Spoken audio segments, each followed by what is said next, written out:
We have some good news here. Inflation for January came in cooler than estimated at 2.4% and 0.3% less than the prior month.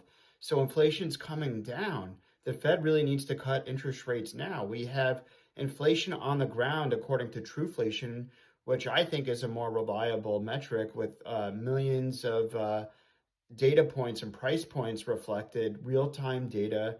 No way it really can be manipulated. It's data on the blockchain showing inflation 0.7%, less than 1%. The CPI, government CPI measure, uses lagged measures, especially owner's equivalent rent. It's asking a homeowner what they think their house will rent for. That's a guess. The government metrics are survey based. They're outdated. They're antiquated.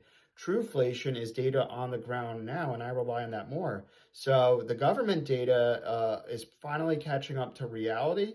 However, reality still shows inflation less than 1% at 0.7%. The Fed should cut interest rates now. We have the labor market slowing. Yes, the headline jobs and unemployment report number for January at 130,000 jobs being a lot higher than the 55,000 estimated looks good on the surface. However, there was large downward revisions by 70% from 584,000 to 181,000. We have the JOLTS job opening number at 6.5 million jobs, the lowest in a few years.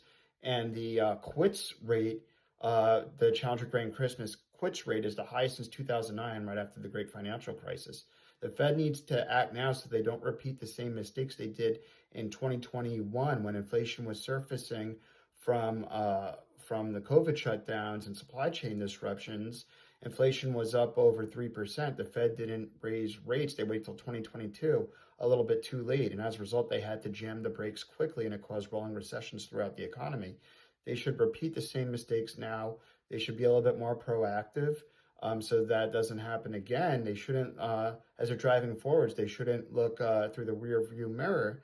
And they're missing the fact that AI and robotics are deflationary forces in nature by increasing productivity and increasing supply. And even tariffs, in the short term, they raise prices, but the medium to long term, they lower prices, which is why inflation is not surfacing now, because they lower demand and lower growth more than the price increases. And we're seeing that exporters and businesses are eating most of the tariff costs, at least as of now, and that's why inflation isn't resurfacing. But look, the Federal Reserve really should cut rates and be proactive so that to avoid recessions, in my opinion. And I think it's prudent if they cut rates at the next meeting.